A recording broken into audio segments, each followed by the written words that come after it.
get a year and a half from now down the line, and he's added Bilal to his resume, and potentially added somebody like Shavkat to his resume, which I think is probably the hardest fight he's got coming up. Mm, You could have him much higher on the list. You know, he could mm. be second or first, depending on how he does that. But I think as things stand right now, for the reasons that we've talked about, maybe there's a little bit of British bias in there as well. But I don't think you can have him lower than 4. Really, like I don't. he's and again for the Usman wins alone, that's enough to put you at number 4. Like everything else outside it, maybe not the most impressive competition, but again, and then people criticize him for maybe fighting up to his competition or fighting down to his competition and just doing enough to win.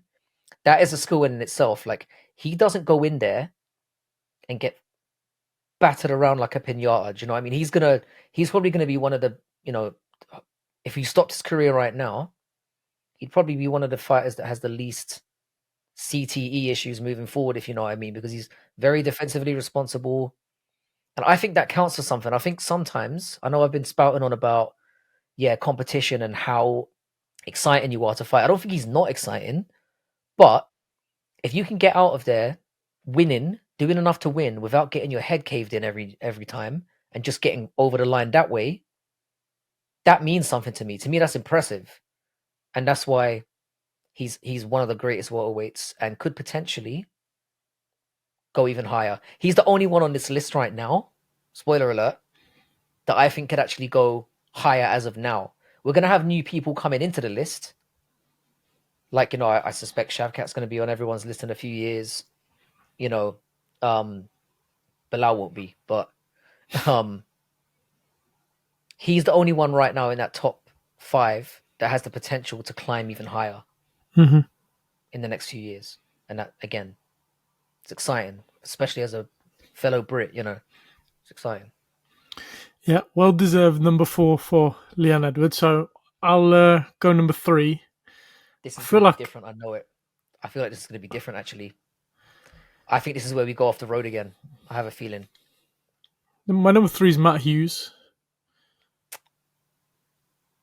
My number 3 is Kamaru Usman. Okay, that's very interesting. We'll talk about Matt then. We'll talk about Matt. Genuinely, what a fighter! What that early era, he was one of the most exciting fighters in the world at the time. He would just take any and all comers. It was unreal. Like I don't know if you've ever heard, but have you ever heard of when Dana talks about his favorite fight, that second Frank Trigg fight?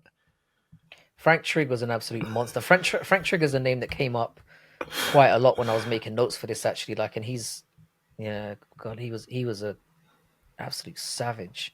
Not on the He, list, but an absolute savage. yeah, yeah. Like Matt Hughes was just. I don't know. He was just unreal. He was unreal in that early era, and he made this division. He put it on the map. Like he absolutely put this division on the map. And like yes, he was a wrestler, but some of the slams and stuff he was going for, like Yeah, he wasn't like these boring lay on you wrestlers. He was like looking for finishes, trying to get you out of there and stuff. Like look if you look at some of the wins, like the Carlos Newton wins, Sean yeah. Shirk, Frank Sean Shirk's Trigg, a big one. I rated Sean Shirk so highly as well. Again, not on the exactly. list, but Yeah, Riggs, yeah. you know, Joe Riggs, BJ Penn, BJ Penn. GSP. Yeah, Obviously, it was a young GSP, but GSP nonetheless. He beat GSP. Uh, Later on in the career, Matt Serra, but that initial run of title defenses was unbelievable, unbelievable, and he put on some proper legendary fan friendly fights, which I yeah. have so much respect for. And you see that's the reason why I have him above Kamaru Usman, because I just think like the level of competition in comparison was crazy. When you look at, I mean, we can talk about Kamaru Usman in a minute, like because obviously I've got him as my number 3. Do you have anything else you want to say about Matt Hughes while we're here? Yeah, just uh, literally, he's a Hall of Famer for a reason. Like pioneered the welterweight division, put the welterweight division on the map, had some legendary stoppage wins, wins over high level competition, put on a streak of title defenses, and like he's a Mount Rushmore of this division easily. Mm. Like without him, the welterweight No, division I probably agree. doesn't exist. He put the welterweight division on the map. I just think the only reason he doesn't ranking the 1 or 2 spots is that loss to BJ Penn.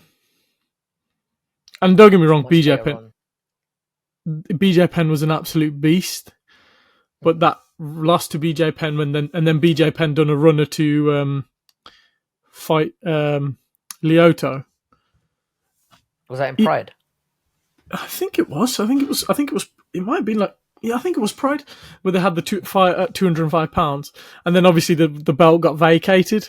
He did Yeah, yeah. obviously avenge the BJ Penn match when BJ came back, but it was like it was a bit of an asterisk where you win the title back, you got a couple of more defenses, but the guy who beat the belt off you went off and fought Lyoto, but he did win that back, and then obviously lost to GSP when GSP got better. But yeah, just unreal fighter, unreal champion, Hall of Famer, put on amazing fights, and well deserved spot on the list for me for number 3, and a pioneer of the division. Like I said, people who pioneer divisions and take the sport, move the sport forward for me, get huge credit.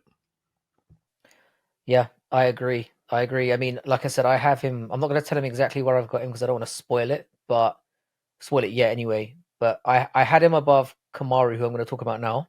Um, all the things you said about Matt Hughes are 100% correct. I just think, again, level of competition, fighting style, and you know what, like you said, what he did for the division, he was one of the ones who put the division on the map. And again, I just think that that era in welterweight was just better.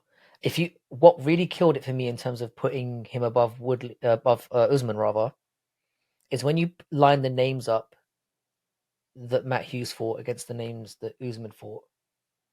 They're incomparable in my opinion. Now, a lot of people might not agree with that. Um, so like in picking Usman third, and again, this is no disrespect to him because you know his UFC run to the belt was impressive. You know, he had wins against obviously Usman, not Usman, Edwards earlier on in his career. When Edwards was pretty young, and obviously the win against Sean Strickland as well really aged well in that build up. Beat Damian Maia, who was a pretty great scalp at the time. He ended Woodley's reign, which I'm always going to be grateful for because I couldn't take any more of it. You know, because that guy was boring everyone to tears at that point. You know, with that safe, boring style. So to dominate him was great. He had 5 title defenses, but the reason why I have Woodley, sorry, we keep saying Woodley. The reason why I have Usman lower is his of his 5 title defenses, 2 of them are rematches. So we had Masvidal who went in there on 5 days notice and he couldn't finish him. And then obviously he starched Masvidal in the rematch, but Masvidal should not have been back in there anyway. Masvidal for me was never championship level. Um, and then you obviously had like the Burns win was good, but he also got not, you know, he faced a lot of adversity in that fight, which you could say is a good thing. You know, he got clipped and managed to come back from it, which is impressive. Which is again why I've got him higher. Um, but no, his 5 wins, like I said, 2 rematches, and then obviously the Covington wins were he was losing that fight. I had him down 3 rounds to 1 before he broke Covington's jaw. I think he was getting dominated in that fight on the feet. And obviously they decided to not wrestle. And Covington, as we've discussed, is not a good striker. So that to me stands out as not great. Like, again, the run that he went on, fantastic. And he was very dominant in the way that he did things, which is why he's third for me. But I think the competition that he faced, the fact that his title runs were 2 rematches against guys that one of them was beating him and it's turned out to be a scrub anyway. And then you've got Masvidal, who shouldn't have been even been in there in the first place, who got in there on hype. And then the Burns win is probably his best one, but Burns isn't on the list. So it's like, and Burns is nowhere near the list. So it's like, how great is that win really? It's like, I don't know. It's, and then the two Leon Edwards losses drops him down from being in the top 2 for me, because he got dominated in that second fight.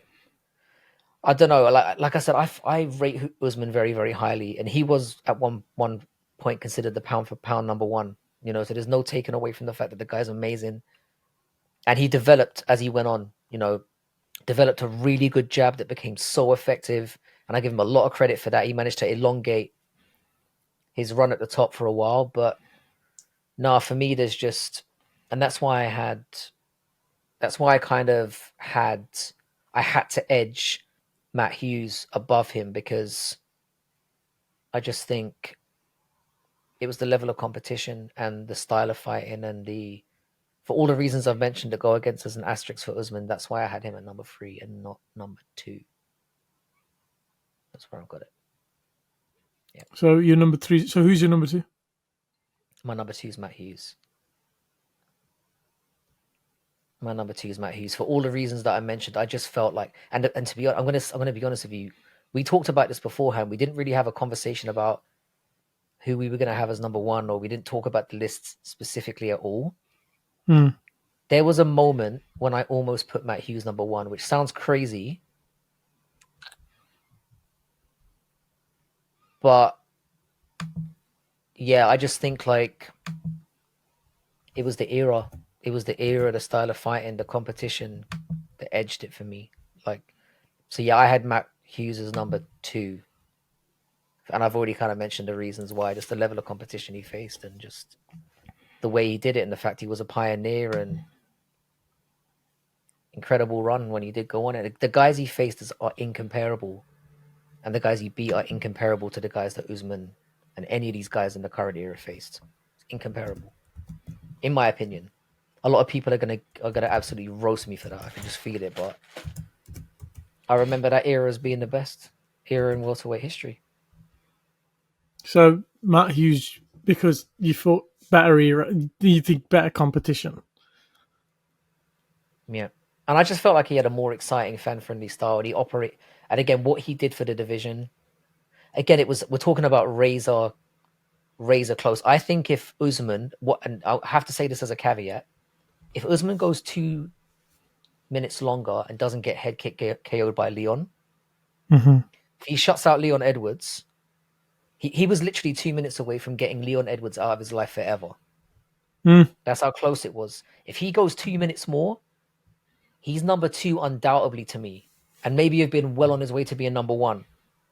That's how the margins of this sport are, and that's how I saw things. You know, it's like it was literally that moment that veered him off from being, you know, potentially number 1 to not even any longer being number 2 on the list. It was that moment, and then the shutout obviously after that didn't help. Yeah.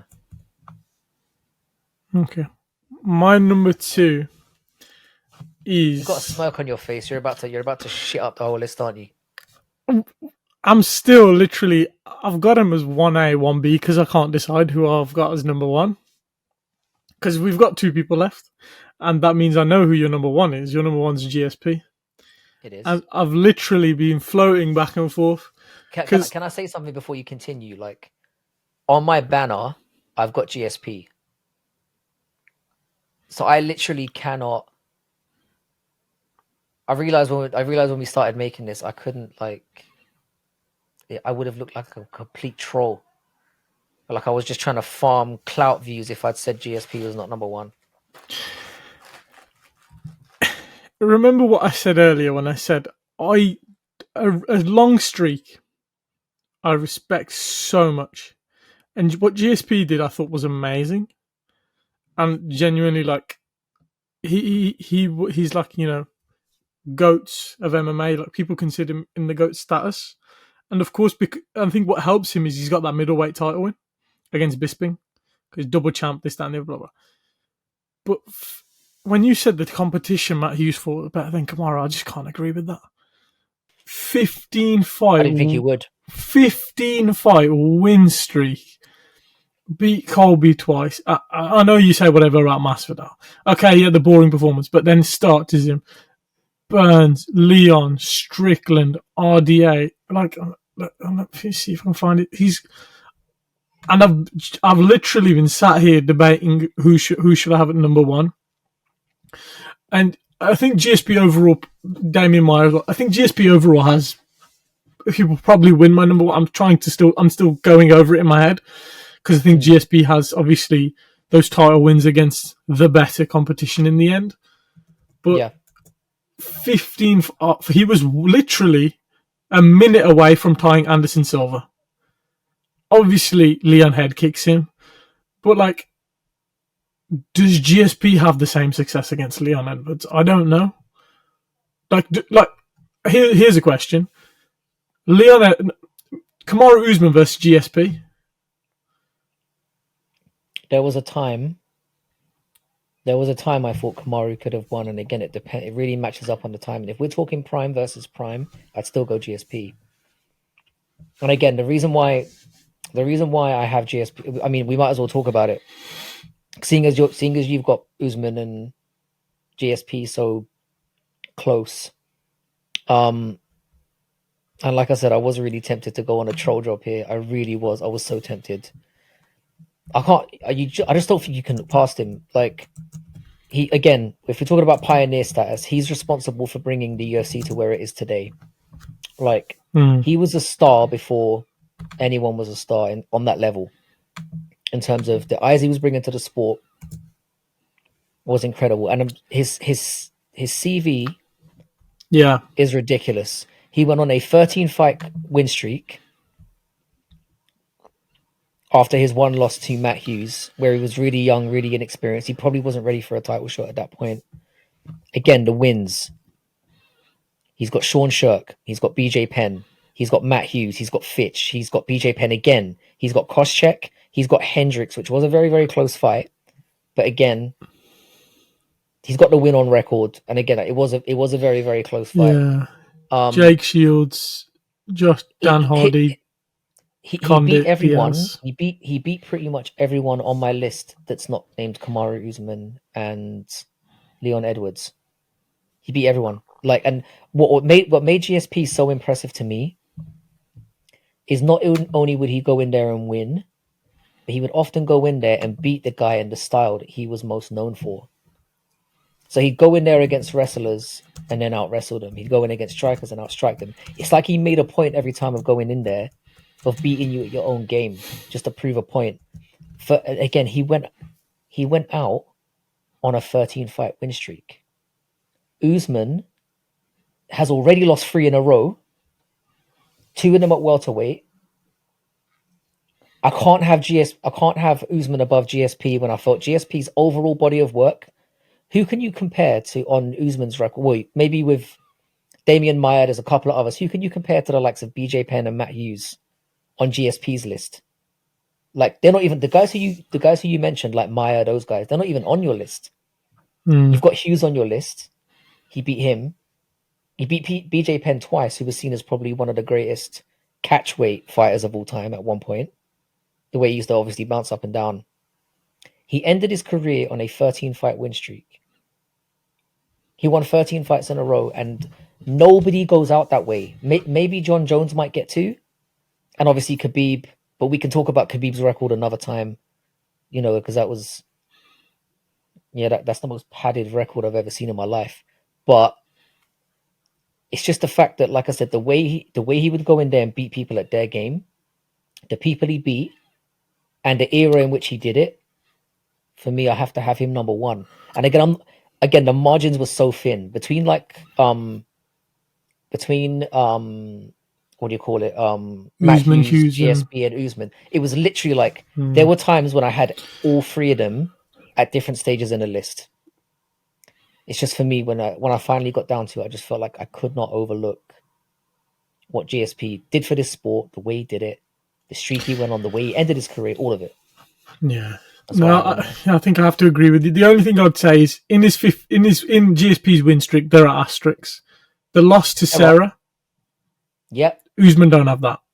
Like, Usman, what's the equivalent of that? That's like Usman losing to, I don't know, Sean Brady or something. You know what I mean? But, I mean, Matt Serra was not a terrible fight. I mean, I know he wasn't terrible, but and he had some good wins on his record. It's called the biggest upset in the UFC for a reason. It was, and do you know what? I think he completely. There could have been X, Y, and Z going on, but I think he completely overlooked him and just got Grease skate, caught. Yeah, the Canadian weight cut, you know. yeah, that's fair. There are asterisks, The definitely. the Hendricks fight.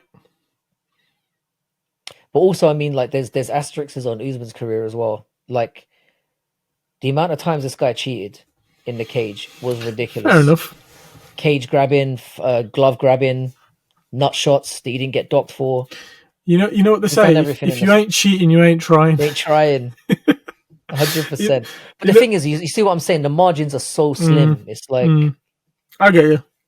I think here's what I will say. Yeah, like, if anyone has any of those three in any position in the top three, I'd be like, yeah, like I might slightly disagree and say I think this guy should be slightly above for this reason and that reason, as we have. But those are I think we can both agree that those are the undeniable top three. Top three, like Mount Rushmore, 1, 2, 3. They're on the Mount Rushmore right now. Well, the Mount Rushmore should be 4, so you probably have Leon on at 4 as well. So I think we've got our Rushmore right. We just got it in different order. Yeah. So I just I'll because we've got to make a combined top 10. I'll concede and I'll GSP. No, I genuinely do think GSP is an excellent fighter. It's just I think there's times I'll give you. I'll have Usman as 2. I think you convinced me. Yeah, I think, and I'm not. I like. Don't get me wrong. I do think GSP is one of the best ever. I just think people don't give Kamaru his flowers, and I just think it's a bit disrespectful. I just think a lot of people like to shit on there's certain fighters of this era. Like he took that Hamzat fight on 8 days' notice, bro. And I think he won that fight as well. Exactly. Like, so I think he in my eyes, like I rate Kamaru Usman. I think he's a legend of the sport, man. I just don't think he gets his flowers. Even Dana says he's the best welterweight of all time, probably because he doesn't like GSP. Well, yeah, there is that. But I do want to say as well, like, I mean, I really like Kamaru Usman. I think anyone who's on this list is on this list because they are for a reason. Incredible fighters, and they're on this list for a reason. Maybe outside of John Fitch, which I'm regretting by the second. I have to say about GSP because I haven't said unbelievable. Like along one of the best.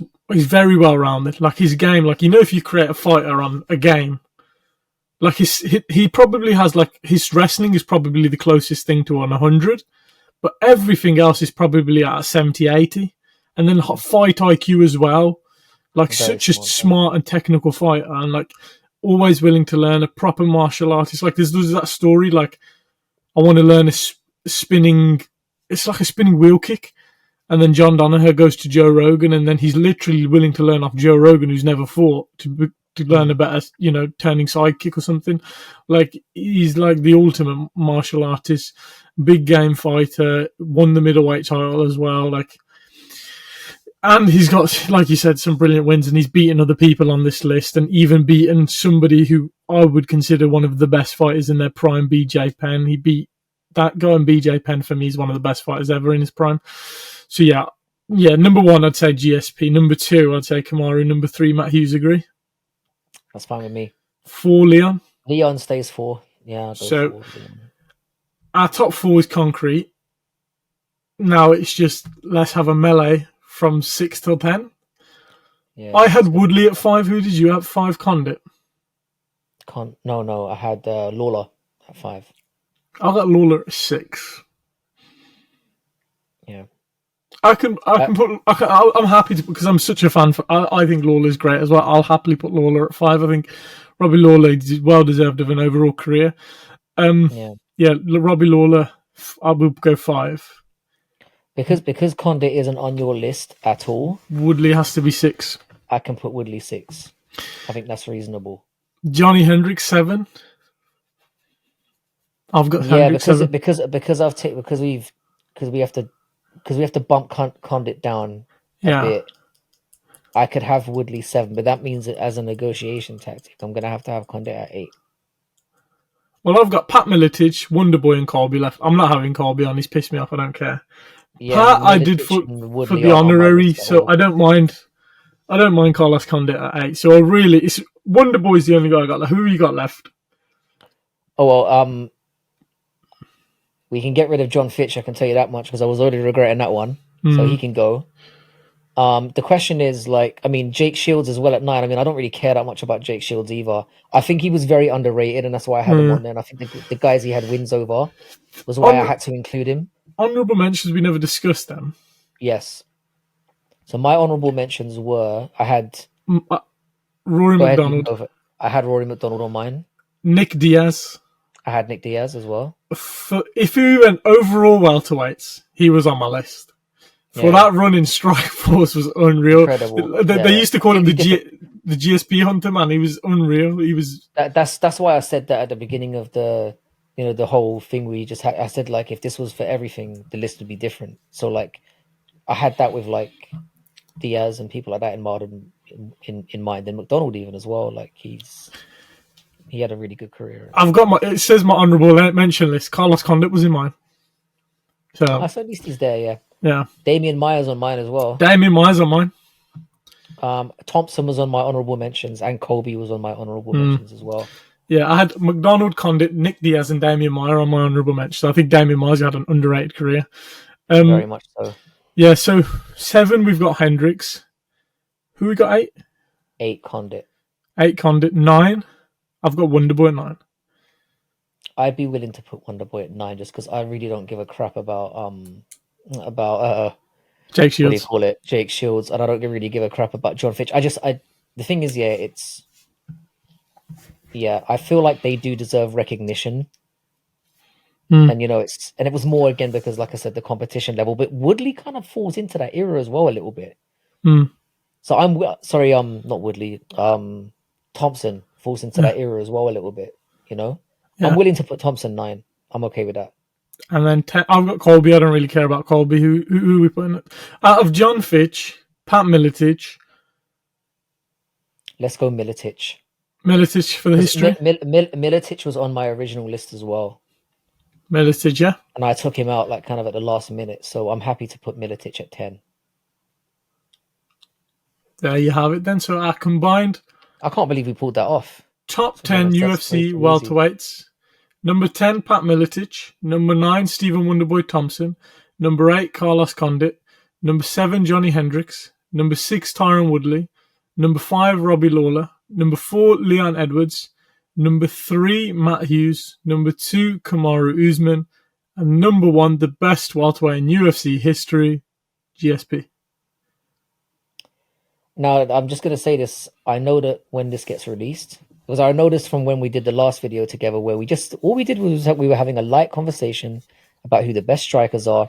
And what's really funny is striker tier lists have really been popping off on Twitter for over the last week. Like, I saw that as well. I was laughing at that. I was like, did we start something? I mean, I'd like to think so, but probably not. But like it has been like popping off like quite badly. And yeah, I saw that. I mean, we did get some really lovely comments in that one. Like there were some people who were like, "Oh, I agree with this," but respectfully calling us wrong. And you just had other people that were literally like taking it real personal. Like, so I'm looking forward to how many people take this one personal. And I think,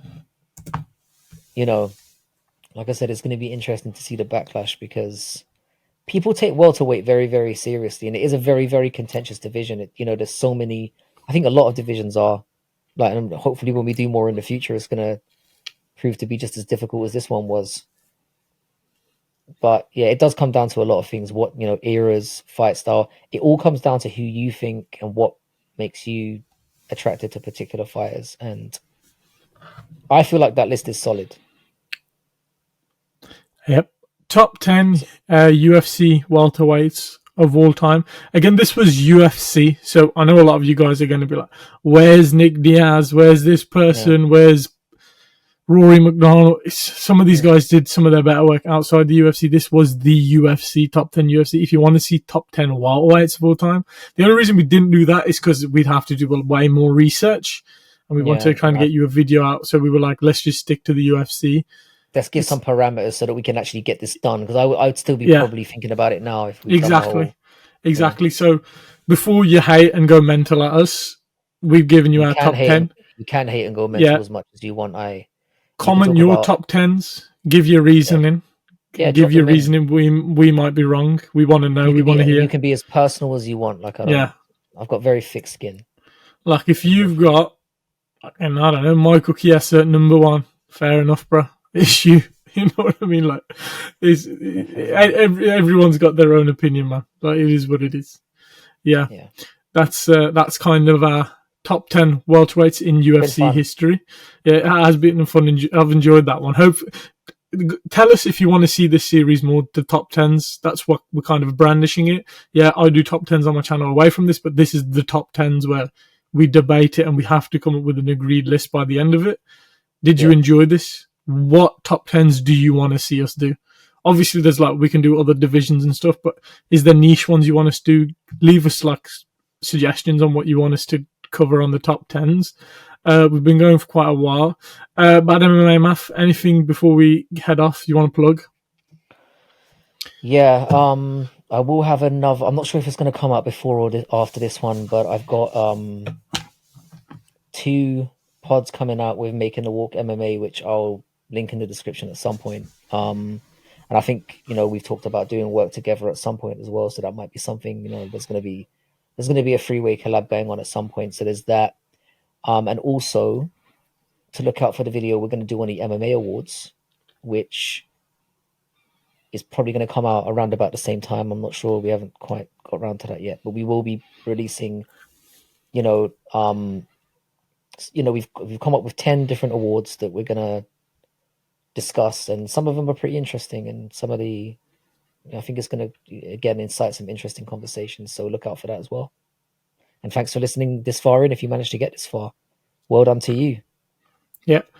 Leave a like on the video if you've enjoyed it. Leave your comments down below. Leave your top tens down below. And subscribe to Subscribe. both of us. Exactly. Subscribe to Bad MMA Math. He's trying to hit 600. And subscribe to the Fight franchise. We're trying to hit 800. Now we've hit the big 700 milestone. Leave some ideas on videos you want to see and leave us some constructive feedback. We want to hear it. Yeah, check out all the other videos on both of our channels. Bad MMA Math will have 2024. He's going to have his betting previews and series going up on new format though. Yeah, it's going to be completely different. He's changing the game. He's changing up his format. No more presentations. You're going to see his face a bit more. No more hiding away from the camera anymore. So. And then check out on our channel, the Fight franchise. We're going to have way more crazy stuff for you and hopefully brilliant content going forward.